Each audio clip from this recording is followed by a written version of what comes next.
Hey everyone, Matt Smocks here, and well, we didn't work on it this week. The last week we actually had a work session on the coach. You can kind of see inside what I'm talking about.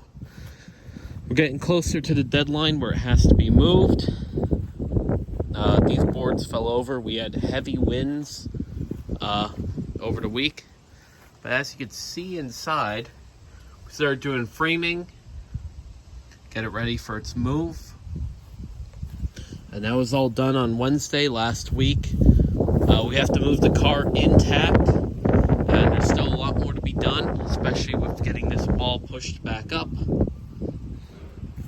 We even set up just an emergency piece there, in case it's inside the sink.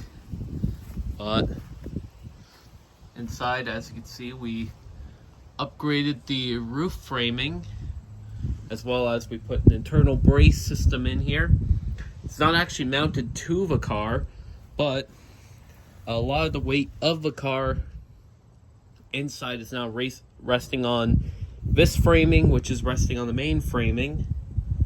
And we still have some material over here to work, but obviously we have a lot more to do.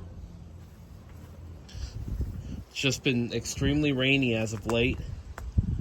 And yeah, there's a lot to do to get this car ready to move for the deadline. And our fundraiser is still up on Facebook on the Northeast Narrow Gauge Railroad Society page. And those proceeds help to preserve this car, move it to a indoor shed where it'll be restored. I just wanted to do a quick little update, show you what we've done, and of course where we're going.